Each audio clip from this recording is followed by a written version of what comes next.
I think I'm good. Okay. Put that away. And I put that I changed my Amazon password. It's Oh, hey, we're recording. Hey, everyone. Welcome back to another episode of The Average Uninformed. This week, we are checking out a Canadian film starring Stephen and Robbie Amell. So grab a drink, sit back, and enjoy.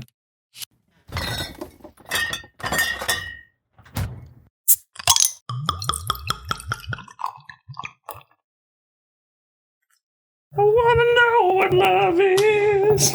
I want you to show me. Yep. I wanna feel. All right, Victor. Guess what I tried tonight? No, it's not your first guess or your second guess. Why do you even let me guess? Oh, just to see what you come up with, but at the same time, I don't want to hear your first or second one. I went to a place to do like the little float tank thing. Sensory deprivation tank. Oh, yeah? Yeah, there's one right around the corner from my house. I had no idea. It's been there for 3 years, apparently. It is super nice. Yeah? Yeah. Like a little... Okay, so do they clean the tanks? No, it's kind of unsettling because you go in there expecting like clear water, but it's like kind of sludgy. It looks like someone shed in there. There's a full skin suit. Like an onion soup. Real flaky. It's a pot probably like 6 feet long, deep by like, I don't know, 6 feet wide. It's kind of weird. And it's like a foot of water in there. Uh-huh. It's like, I think they said it's like 1,000 pounds of salt. I saw a movie once where a guy would take like mescaline or something and go into a sensory deprivation chamber, and he turned into a monkey. That almost happened. Luckily, didn't happen in the tank. So it would be later on that night. He would turn into a monkey and go on rampages. And interesting. I think it was he was de-evolving or something like that. I don't know. Yeah, I don't see you gotta be careful with those tanks, Victor. I don't see that as a negative. Who am I going to podcast with if you turn into a monkey full time? Me? No. That'll be our new like... No, I don't want you in the house. Oh, come on. Have to start throwing poop everywhere. It's not poop, Josh. What is it? It's my internal love. Oh, gross. Just want to spread my love. But like I fell asleep for that. I want to say the last 20 minutes of it, I was asleep. Uh-huh. Super dry when you wake up because you kind of forget where you are. Uh-huh. Like I thrashed around a little bit because I was like, where am I? Why is it dark? Yeah. $39 a session. Uh-huh. And you get a free, well, it's $39 a month, but you get a free one every month. Oh. But if I decide to do I thought you were going to say you get a free floaty with it. You can either have the duck or the raccoon. Either there is a little like floaty squirt bottle that you can use. It just floats around in the tank with you, and you just use that to like spray your eyes if you get salt in there. Oh, okay. Yeah, which I did, but I couldn't find the bottle, so I just suffered through it. But yeah, that's cool. Super effective. I am high as a kite. No. Oh, I was so relaxed, and then I got out the door, and it was freezing, so it like shocked me. Yeah, apparently that's great for creative output, like as far as freeing your mind and just kind of relaxing. It's like a form of meditation. Mm-hmm. Well, I usually have issues with not thinking. Like I have an issue with like, well, it's like, I don't know. No, it's like, you know, the problem is I don't think.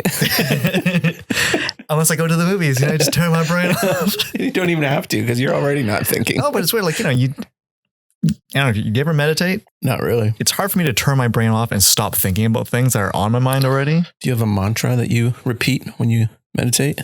I'm going to live forever. I'm going to live forever. Okay. No, not really. Okay. But like in that tank, I tried to think about some stuff that I had going on. Just like came in and then immediately left my head. It was awesome. Was unable to think. Felt stupid. It was great. Cool. Yeah. All right. What would you say is the percentage of salt in the water in order to get you to float? Ooh, I could probably figure that out. Because you're not really a buoyant guy. You don't look buoyant. No. But yeah, it was 1,000 pounds, 6x6x12. You can probably do the math on that. No, I can't. All right, cool. Yeah. Anything else you want to share? Any enlightening thoughts you had? No, you didn't have any thoughts. No, All right, you just said that. Obviously, I was paying attention. I'm glad. Cool. Yeah. That's a pretty cool experience. Wicked de-stressor. You should try it. I'm not stressed, Victor. Yeah. I said I'm not stressed. Where's my phone? What is this garbage? Do you need to go back to the tank, Victor? I would love to go back to the tank. Victor, What's that, you want to get some news? Yeah, sure. Okay. The Oscars, Victor, they're coming around again. What do you mean again? It's an every year thing. Oh, shit. I know that. Yeah. And so anyway, the nominations came out, so I wrote them down for you. If you want to just read them over, or This is gonna be a test. I'll read them to you. Okay. Then we can talk about them all. So I just copied down like the big ones. Give me the cool ones. Yeah, that's what I'm gonna do. You said big ones. I don't want the big ones. Give me the cool ones. Well, do you want to start with? We'll start with actors. Okay. Best Supporting Actress: Ryan Reynolds. Laura Dern, Same thing. Scarlett Johansson Ooh. for Jojo Rabbit. Nice. Laura Dern was for Marriage Story. Margot Robbie for Bombshell. Florence Pugh for Little Women. Kathy Bates for Richard Jewell. Who do you think's going to win, Victor? I don't know any of these people except for Scarlett. Florence Pugh is the other chick in Black Widow. And you know who Laura Dern is. She helped Alan Grant fight velociraptors at Jurassic Park. The weird purple hair girl from that movie I hate. Yeah, Holdo. And you know who Margot Robbie is. It's Harley Quinn. All right. And you know who Kathy Bates. I don't know. Probably. No. Misery. Did you ever see Misery? No. She's Bobby Boucher's mom in Waterboy. Oh. Yes, I do. I don't want you playing no football, Bobby Boucher. Oscar-worthy performance there. Based on what you know them from, who's going to win? Scarlett Johansson, because he's the only one that I actually have any screen time with. Yeah. You've shared the screen with Scarlett. I'm not even going to bother. Good. Keep it that way. Okay. I agree with you. Actually, I don't know. But if I had to choose one, probably Scarlett Johansson. Good. I haven't seen Bombshell. Me neither. Or Little Women. Maybe Florence Pugh will win. Who knows? Okay, so Best Supporting Actor. Brad Pitt for Once Upon a Time in Hollywood. Nice. Joe Pesci for The Irishman. Mm-hmm. Anthony Hopkins for The Two Popes. Al Pacino for The Irishman. There's two popes? In that movie, there was. And Ooh, Tom spoilers. Hanks for A Beautiful Day in the Neighborhood. Who's going to win, Victor? Brad Pitt. Think so? I have no idea. I think they're going to give it to Pesci. Because he's retired and came back for it. Fine. Yeah, I don't know. Maybe Pesci or Pacino. Although Tom Hanks, he was pretty good as Mr. Rogers. Oh, that's what it was. Okay. Yeah. I've seen that movie. Okay, moving right along. Best Actress, Victor. Renee Zellweger for Judy. Scarlett Johansson for Marriage Story. Cynthia Invero for Harriet. I wrote that down. It's all smudged. I don't know what her last name is. Cynthia for Harriet. Charlize Theron for Bombshell. And Saoirse Ronan for Little Women. I don't know how to say that chick's name. Saoirse Ronan. Yeah, I'm not going to. This is a terrible game because I don't know any of these. You know who Scarlett Johansson is? I haven't seen any of these movies. Victor, this is the game we play every year. Every year? Every year in this podcast. So once? We play it once? Who's going to win, Victor? That one. Scarlett Johansson? Yes. I agree with you. Mm-hmm. I think she's going to win for Marriage Story. By the way, I feel vindicated because last week you were kind of making fun of me because of all the Scarlett Johansson movies I picked as my favorites. She was nominated for 2 of them. All right. So in your face. It's not a frequent thing for people to be nominated for in two different categories. That's pretty awesome. Yeah. I'm a champ. All right. Victor, best actor. Joaquin Phoenix for Joker. Leonardo DiCaprio for Once Upon a Time in Hollywood. Adam Driver for Marriage Story. Antonio Banderas for Pain and Glory. And Jonathan Pryce for The Two Popes. Who's going to win? Adam Driver. I think it's Joaquin. Maybe. Yeah. Joker was nominated for 11 Oscars. Holy shit. Yeah. Who's going to win any of them? Wait, how many? I think he's going to win for Best actor? For best actor. How many was Endgame nominated for? 1. What? Visual effects. What? Right?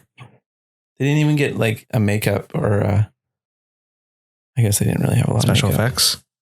I just said that. You said makeup. Before that, I said they were nominated for visual effects. You're a visual effect. You're a mother. All right. You think it's Adam Driver? Mm-hmm. I think it's Joaquin. Probably. Just based on how many nominations they gave Joker. He can't win them all. Yeah, they have to win one. It's either that or best makeup. All right. Does it count if he does it himself on screen? Does it really count? Someone has to design what he's doing, right? All right. You're going to go the opposite of blackface and you're going to go clowny. Scribble off.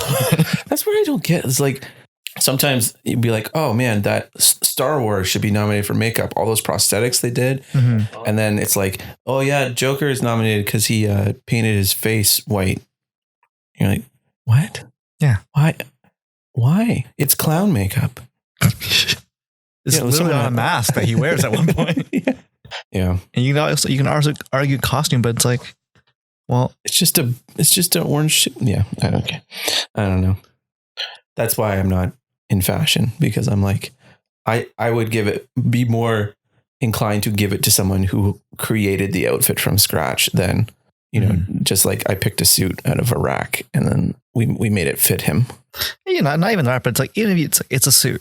Whereas like if you go to Star Wars and you check out all those, like all the costumes for all those characters and everyone looks unique and stuff, it's more interesting to pick out an outfit for someone that's like from another planet than it is for. Mm-hmm.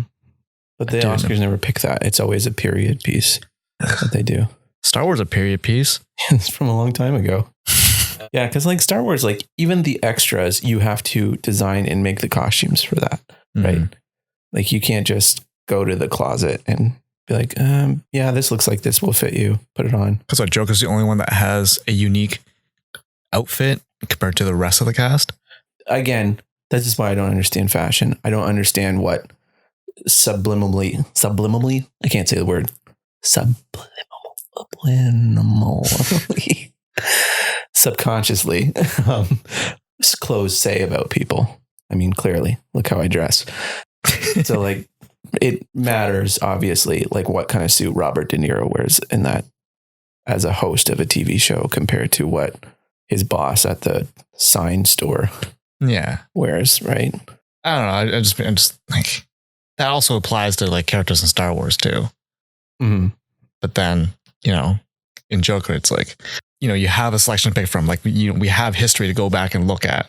Okay, these people wore like this kind of suit. This person wore this kind of dress. This person wore this kind of top.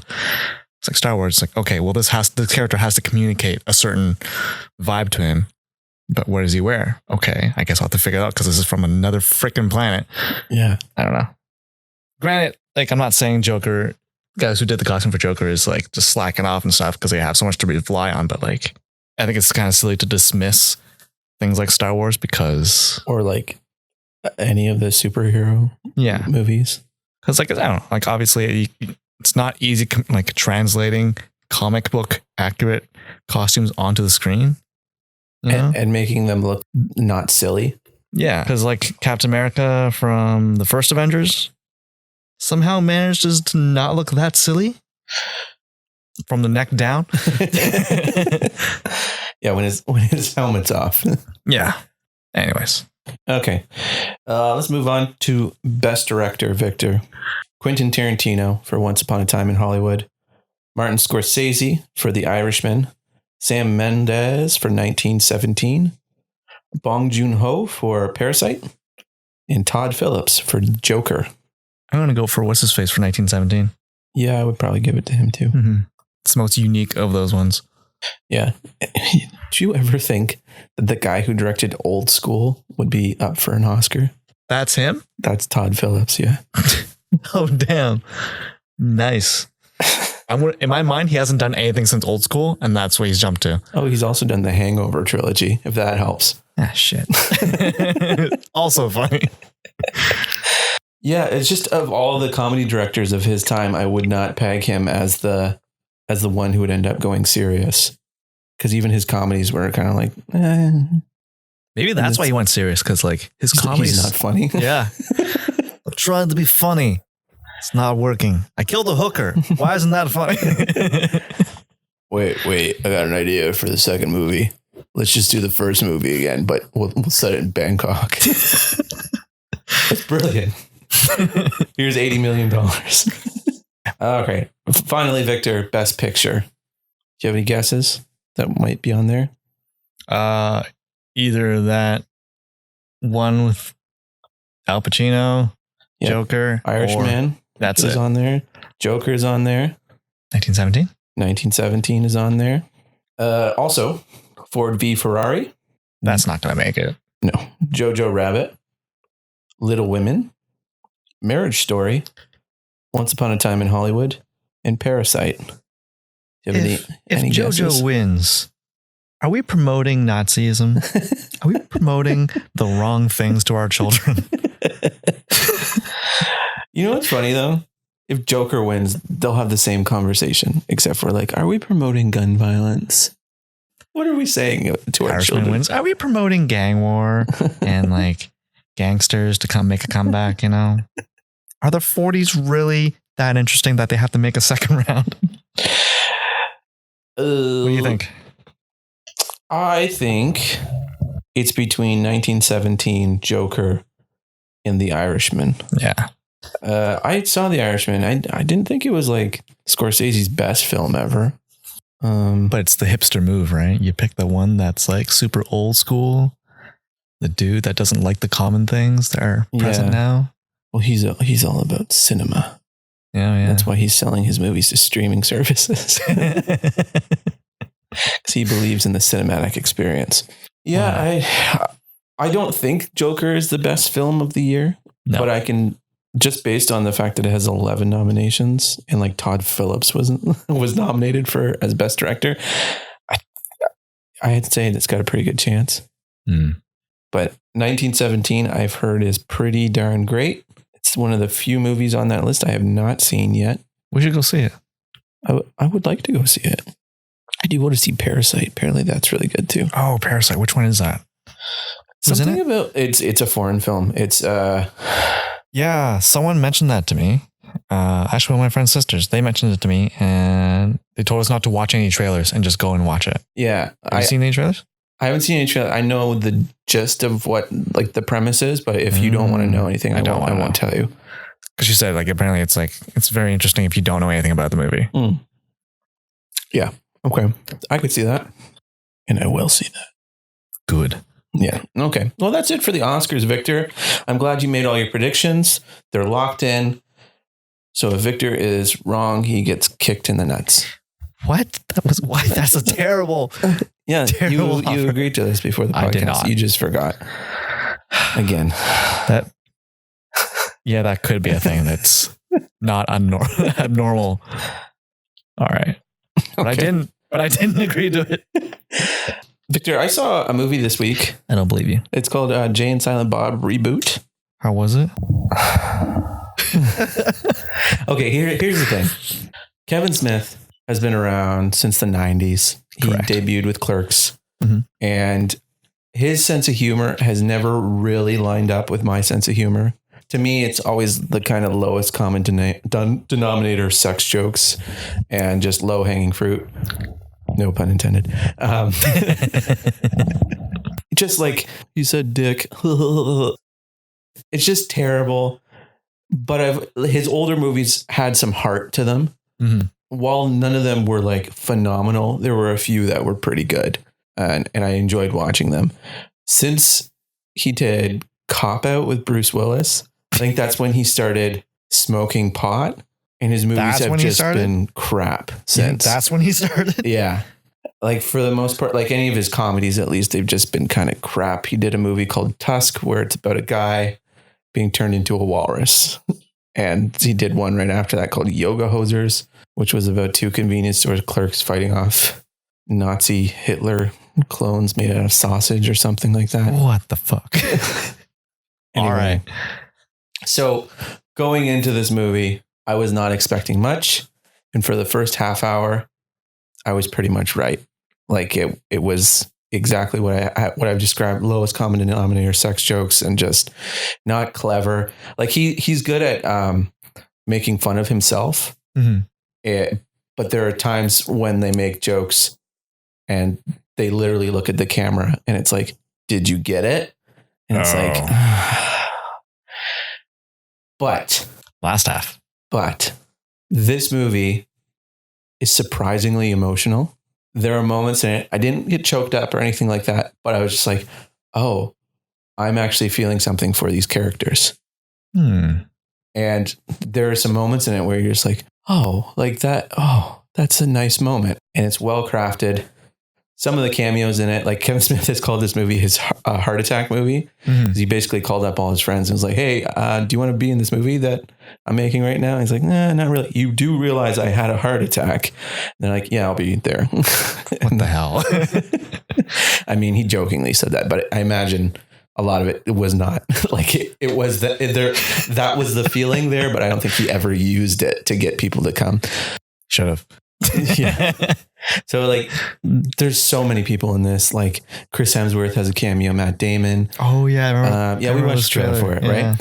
So anyway, Ben Affleck has the best scene in it. He kind of has the heart of the movie. And again, that was one of the moments where I was like, man, Ben Affleck is killing it. Are these actors playing themselves or other characters? Some of them like so Ben Affleck got his start working in Kevin Smith movies. Mm-hmm. So he's playing a character he played in not Mallrats, Chasing Amy. Okay. And then like Jason Lee is playing his character from Mallrats and yes, so on and so forth. There's all sorts of little cameos. If you're familiar with Kevin Smith's work, I'm sure pretty much everyone at some point turns up. Matt Damon plays Loki, which he played in Dogma. And it's literally just a scene where he turns around and looks to camera and says, hey, I remember when I played Loki? And then that's the end of the scene. And you're like, oh, come on. Like the kind of jokes that they had in it. The one that I found particularly egregious where it's like, that's funny, but you ruined it, was Ben Affleck is talking about having a kid and how that has become the most important thing in his life. Mm-hmm. And he said, I used to have all these great dreams and goals and they're all starting to happen now. But now that I have a kid, I don't really care all that much. It's like your entire life, you think you're the star of the movie and you think, you know, maybe you're Batman, you're Bruce Wayne as the star of Detective Comics. But then you grow up and you find out, no, you're Thomas Wayne or, you know, Batman's mom, whose name escapes me at the moment. And then he looks right in the camera and you're like, okay, that was funny until he looked in the camera. Like, come on, you ruined it. You ruined it. Point being, some people in my life have given me flack before because I will always finish a movie or I will finish a book if I'm not liking it. Mm-hmm.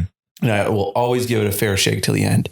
And this movie is the prime example of why I do that, because it started off terrible and it actually had some good moments towards the end. It was actually like, oh, okay, I'm glad I watched that. Anyway, all right. I don't recommend this movie though. Good. If you're a Kevin Smith fan, you've probably already seen it. 100%. I thought like when you showed me that trailer, I thought we were going to go watch it at one point. His movies aren't great. Like they're fine. You made me watch a movie with what's his face? Eddie Murphy recently. The Golden Child. I didn't make you do anything. You made me do it. I had no idea it was going to be bad. I thought it was going to be good. Oh, right. Yes, because you didn't know. Gotcha. Never mind that. I take that back. Yeah, you can take it back. Let's get into some trailers, Victor. There was trailer 2s for Black Widow and Bloodshot. You have any quick thoughts about either of those? Black Widow, cool. Don't think I need to see more than the first trailer. There wasn't a lot more than the first trailer. They showed a bit more of Taskmaster. Yeah, that was the only really new thing. Like there was a few shots here and there, but it was all like sequences we've seen before.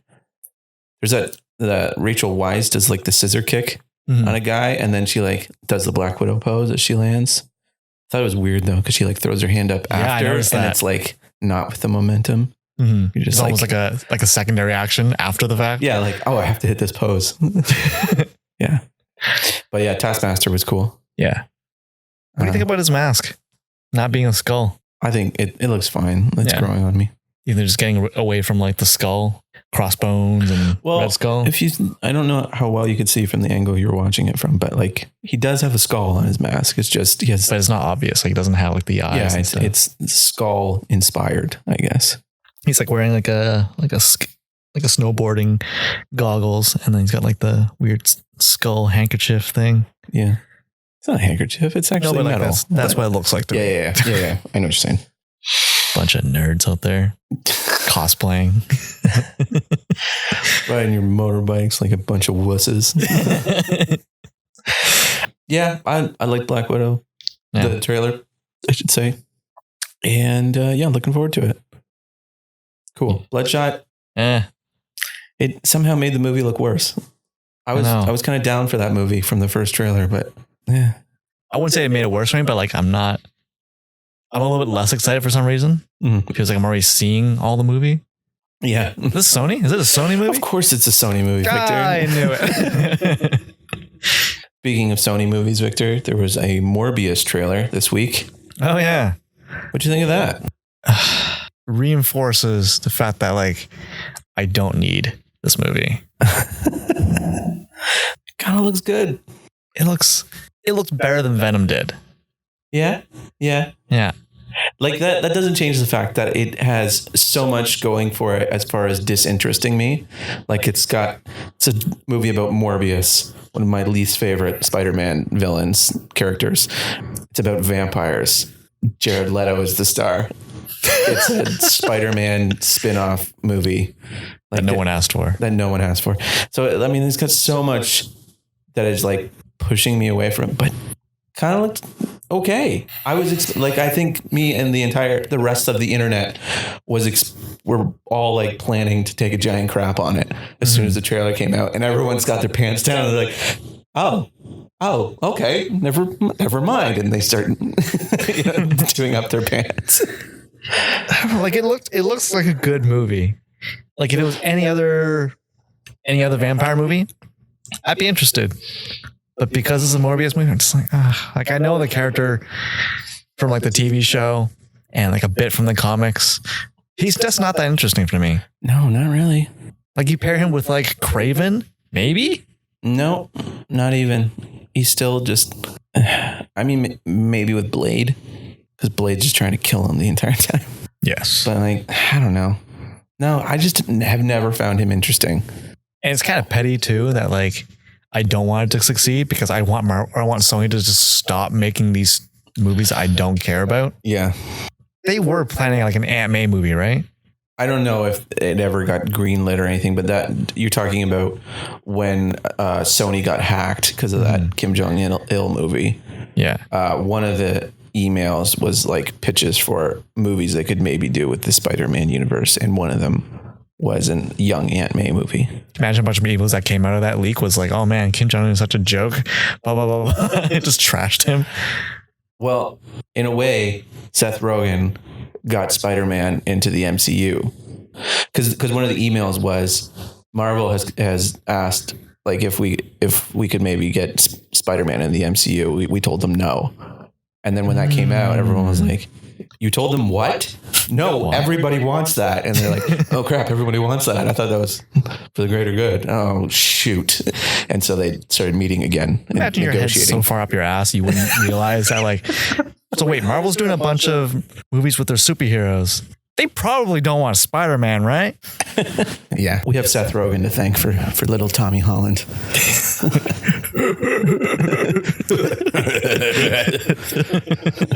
Honestly, it sounds like he's like suffocating when he laughs. It's pretty hilarious. That's why he was the perfect casting for a warthog in The Lion King.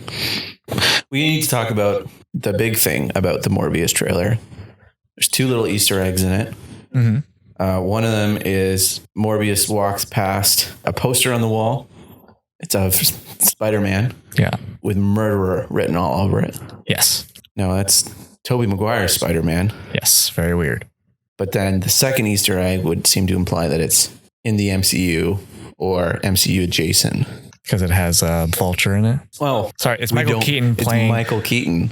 For all we know, it's Batman. Maybe it's Batman. Oh shit, it's Batman. Or Mr. Mom. I don't know what that is. All right. One of his clones from Multiplicity. Jack Frost. Victor, you need to expand your horizons, man. You need to. Michael Keaton has had a career of work. It's the guy who owns McDonald's. Oh. Okay. Or like Beetlejuice. Come on, Victor. Could be Birdman. Birdman. There you go. Okay. Anyway, the bit is ruined. Yes. Thank you for that. You're welcome. Okay. So Michael Keaton shows up at the end of this trailer.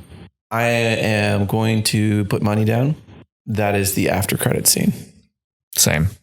Yeah. Because he's being detained, isn't he?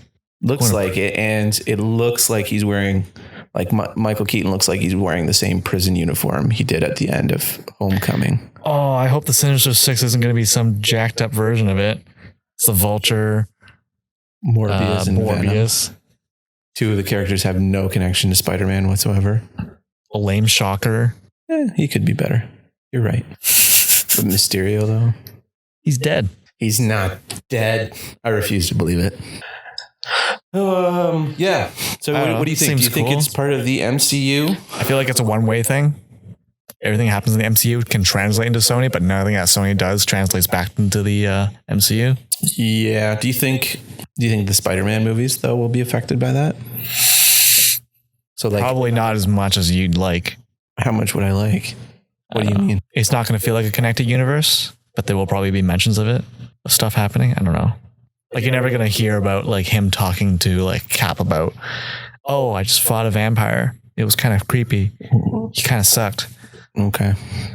I just wonder though, if it'll be like Spider-Man will slowly be pulled into that.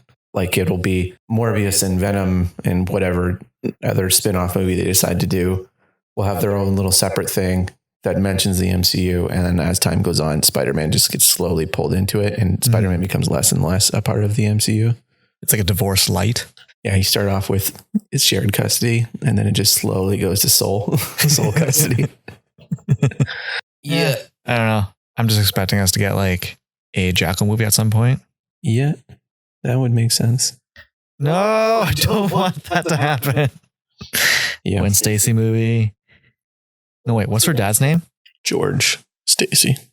Is that really it? Or you just get a George Stacy movie? I'd watch that. No, I wouldn't.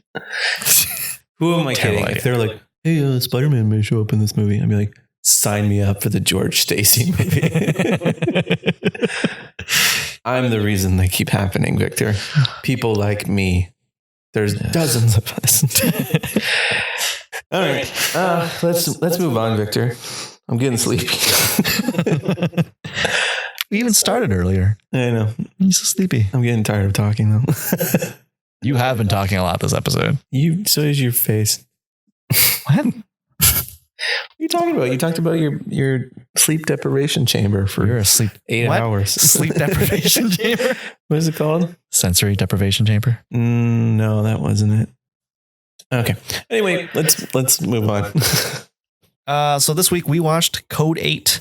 It was it's a crowdfunded movie. Yeah. Starring Stephen Amell, Robbie Amell, and who's that Asian guy? Han from Fast and Furious? Yes. I don't know his name. Dang it. I met him. Super cool dude.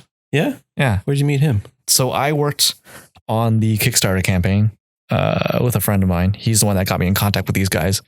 They were in Toronto hosting, or I guess that's where the home base was for a lot of the marketing. That's where they filmed most of it too. Oh, really? You didn't notice that? No, I'm not great with locations. They actually, there's a scene in it where all the police cars pull out of a building. Yeah. They literally pulled out of my studio. Oh, really? That was the parking garage at my studio. Oh, cool. Yeah. Well, that makes a lot of sense then. Yeah.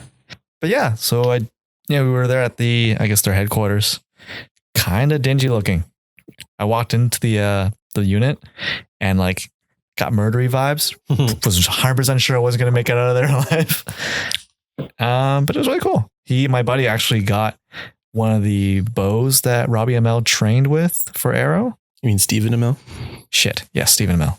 And then another guy I worked with, he did the opening sequence for it, where it shows all the oh, cool, like the history of like how things came to be. Good for him. Yeah, it's cool. It's a cool little project. It's the first project I've worked on that was a movie, and then also like a bunch of friends worked on as well. That's kind of cool. Yeah. Although I didn't learn about people working on it until after the movie came out, so kind of felt a little bit betrayed. Stupid NDAs. We were on the same NDA. Yeah. That being said, What'd you think of the movie? I thought it was good, not great. Yeah, same. It kind of felt like a movie that was like part of a trilogy, because like there's a lot of things that are set up, but they don't really expand on it, or that's like there's no closure on it almost. I just kind of felt it needed a few more drafts. It was just kind of underwritten. Yeah. Let's we should we just get into spoilers? Yeah, I think we've done enough review for non-spoilery stuff. Oh well, it's great but not good. Wait, good but not great. Damn it. You know what I meant? Okay. We should just had gin instead. Yeah, just like so the main character is Robbie Amell. His name is Connor. Yeah. And good name. He's an electric. I guess we need to explain the premise of the movie before I get into this underwritten thing, because you won't understand what I'm doing. So basically it's since forever, I don't know how long, there have been people with superpowers living as part of society. Mm-hmm. And then they were used to help build cities, because you could use their powers to help. It would speed up construction on stuff. And I got super strong, just carry a bunch of stuff rather than using like an actual like forklift or whatever. And so eventually the industrial age happened and automation happened. Yeah. And they all lost their jobs and they kind of became second class citizens. Which makes no sense to me. No, yeah. But that's the setting of the movie, and that's kind of the premise. And so our main character Connor, as I said, is an electric powered what do they call them? Powers? I guess they just call them powered powers. Human. Yeah. So he can control electricity. I guess he can shoot bolts of electricity out of his hands. He can like manipulate things. Yeah, like it was kind of ill-defined what he could do, because it was kind of like, okay, he can put a charge into stuff, but there's a part in it where Stephen Amell's character, was it Garrett? Yeah. He sets off a car alarm and he says, "Turn off the car alarm." Mm-hmm. Granted, I don't really understand how electricity works, but I don't think you can just shock a car and turn off a car alarm. Yeah, I feel like you have to... Yeah. So put a charge somewhere to manipulate the electronics. That's in some way, though. But there was a part in it where he was turning on light bulbs. Yeah, Garrett was like training him, so he had a bunch of like light bulbs kind of floating around. He's like, "All right, you need to power all of these." Yeah, and so I would say the main flaw of this movie is that it's kind of underwritten, as I said. So, for example, the relationship between Connor and Garrett, it kind of was underdeveloped, and it was kind of held up like it was the main relationship of the movie, but they never really had that too many moments together. Mm-hmm. Like they were certainly in the same scene together, but it wasn't, a lot of times it was just Connor was standing in the background while Garrett is having a conversation with someone else. Yeah. Or Garrett is monologuing at him about, his powers, people's rights and stuff like that. Mm-hmm. And so that was one thing, like I got to the point while I was watching it, I was like, how would I change this to make it better? And yeah, same. That went through my head a few times. Yeah. And so my big thing was like, you make Connor and Garrett old friends. Maybe they went to high school together. Maybe they bonded because they both had powers. And then Garrett went one way, Connor went another. And now they've, fate or whatever has brought them back together. Now Connor sees, oh, Garrett's actually making a living doing this crime thing. Maybe that's a way for me to pay for my mom's medical bills. Yeah. Because like, to me, like one of the main things was he just goes into a life of crime and he goes all in right from the beginning. Yeah. I get that he was in dire straits and they were wondering where their next paycheck was going to come from, but like it just seemed like such a flip that he was suddenly like, yeah, of course, let's do that. Mm-hmm. So anyway. I didn't really get that. It felt like he was definitely reluctant in the first place, but then I think as soon as his mom started getting really sick, he was like, all right, let's do it. But if we're doing it where we don't harm anyone. Mm-hmm. And again, like that's where like it would be better if they were really close. They got really close as friends, and Garrett's going down this path where Connor is like, okay, I could follow him. And then it gets to a point where he's like, I cannot follow you down this path anymore. You're going too far. Yeah. You're killing people or whatever. Or what are you, Batman?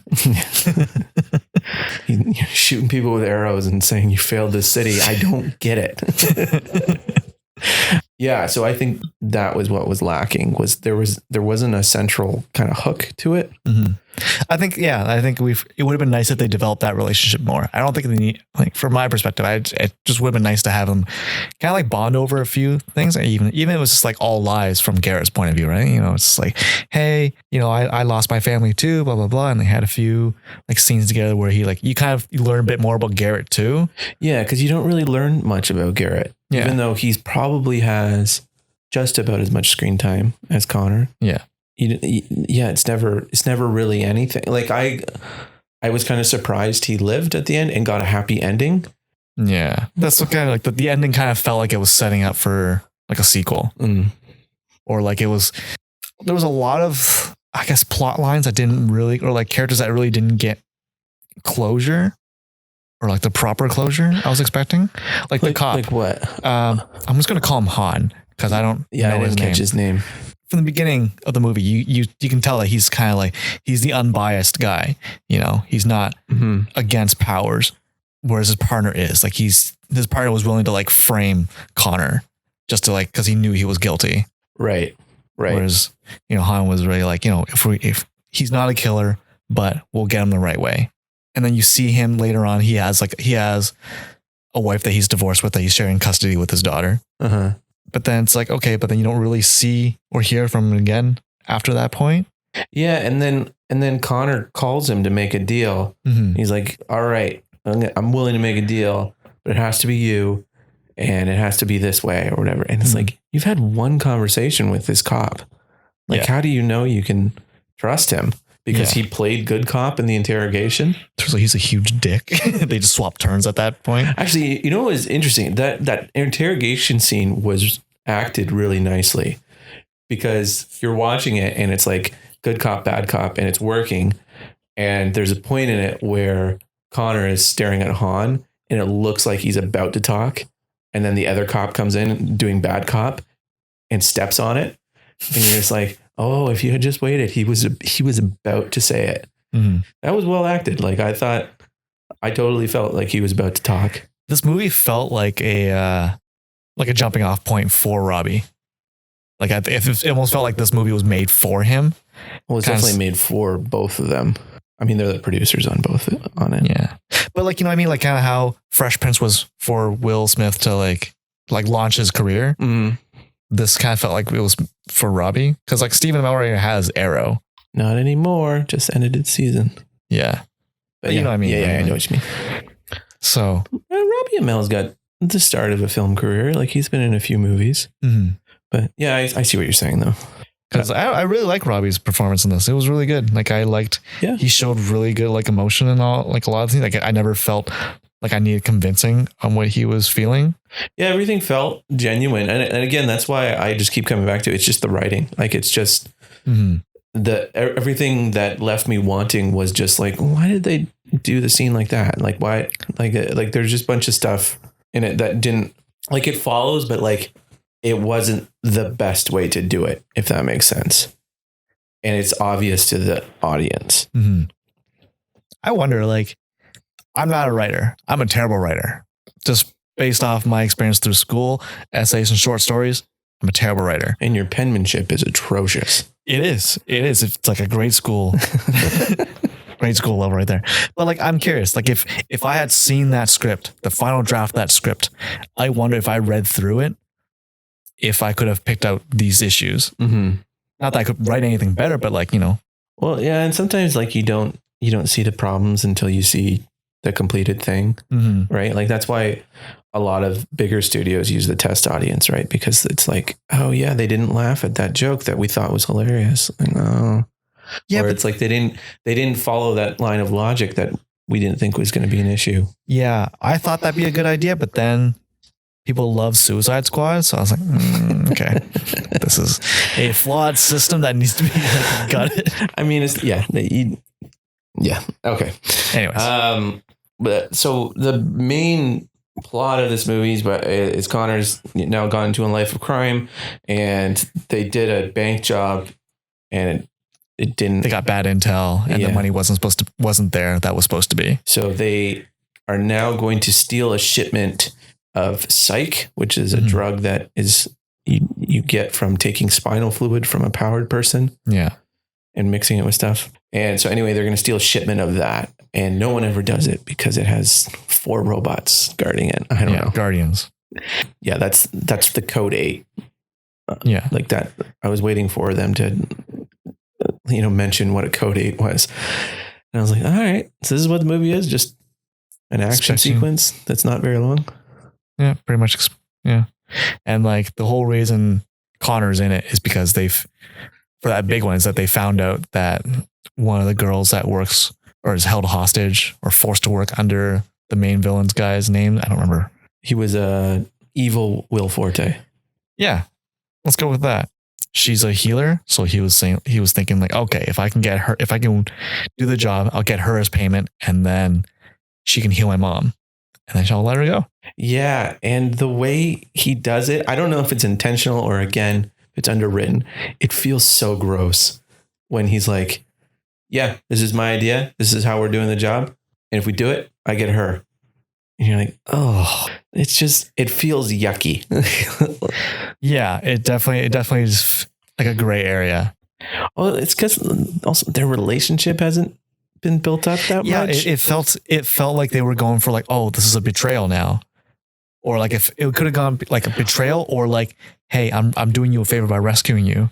Yeah. But like you couldn't really tell or which way they were meant it to be, but like it definitely came off as like this came off as like I see your use. I'm going to take you for my own. Yeah. I'm being ambitious or whatever. Or he's hiring a prostitute basically. Yeah, he's basically saying that hooker in the back, she's mine now. That's what it came off as. And if they had built up that relationship before, it's like, oh, they actually kind of like each other. And it's like, no, he's buying her freedom. But no. Yeah, if they were different, it's like, if I get her, blah, blah, if I do this job, then she goes free. Yeah. There's a better way to write it. Yeah. But then it's like, I need you to blah, blah, blah. But like the caveat to like her healing people is that like she doesn't actually heal them. She just takes on the illness or the wound that she heals. Which I predicted from the beginning. But yeah. Did you see that coming? As soon as she like got his like cut, I was like, okay, there's gotta be something else to it. Cause like you could tell she's like in pain when in the process of doing it. Well, yeah. And like what, I don't know what evil Will Forte had, but she would touch his chest and as she was doing it, she would cough. Yeah. Right. So I was like, yeah, she probably just takes on their abilities. Anyway. But after the job's done, he gets, I can't remember her name. Nia? Sure.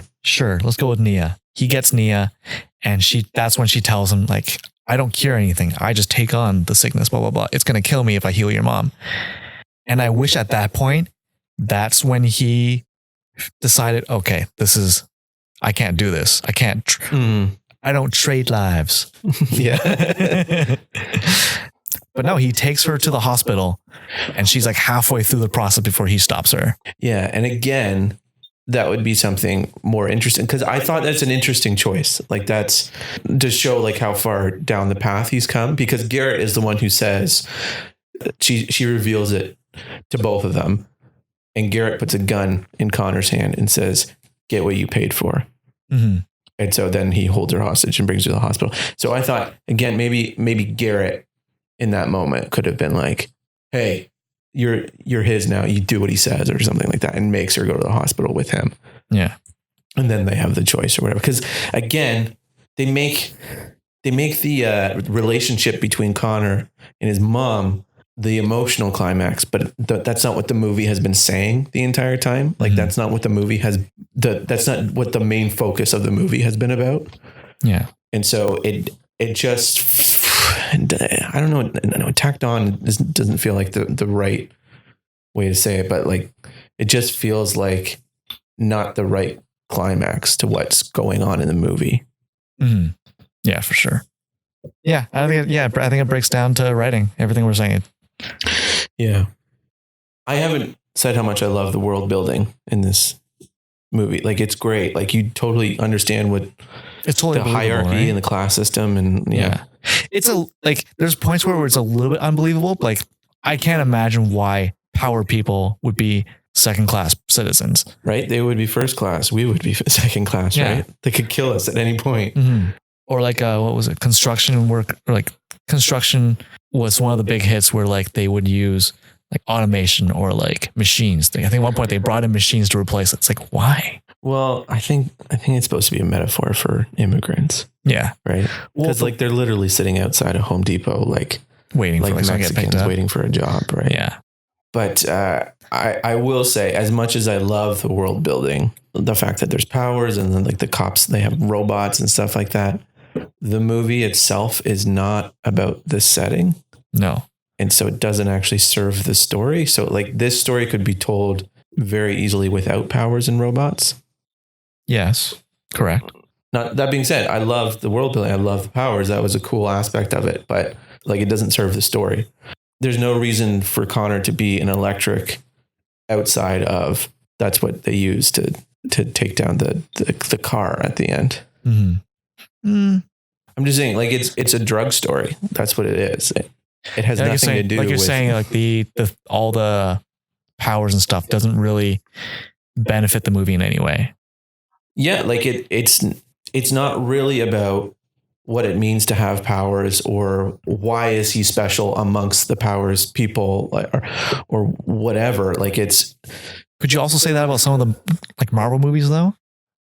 Not really, because like Marvel, like it's kind of the hero story of like this threat has come, and because of what I've been blessed with or what I've built or whatever, I'm the only one who can step up and take that down.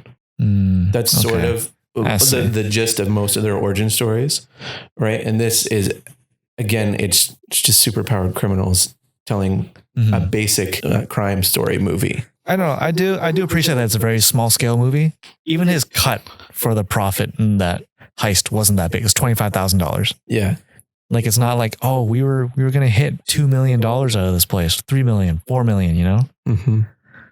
And like, kind of made it feel a little bit more grounded in that sense. Just nice. Like, I'm not saying it's I don't know. It doesn't make the movie any worse, but I'm just saying, like, I was realizing that the story has nothing to do with powers. Mm-hmm. It's just a fun little, like you could change it to he's a Mexican immigrant and he finds a really cool gun. Like that is a cool gun, man. And it doesn't even have to find anything. He just, because he's an immigrant, can't make any money. He decides to do a life of crime. Are you saying they would have been nice if they took advantage of those powers more often, more frequently? I'm just saying, like, usually with science fiction, unless it's like Star Wars or something where it's completely the setting, like that type of sci-fi, which is the type escapes me right now, but I think it's soft sci-fi. I can't remember. Doesn't matter. Usually the sci-fi element has something to do with the story and it's not just the setting. Gotcha. And again, I'm not saying that's a flaw. Yeah. I'm just saying I noticed it. Fair. Would you be up for a sequel if they did one? Kind of. I mean, I found myself liking Connor and Garrett, but I don't know if it's because I just like those actors. Yeah, I don't know. I really like the because Garrett was kind of a nothing character. No, he didn't. I wonder if he kept that beard so that he wouldn't look as much as like similar to Robbie as he does. Yeah, right. Like no one addresses it. You guys look the same. It's like your brothers or something. Yeah, they're cousins, but they really look like brothers. Like they look so close. That being said, I really enjoyed this movie.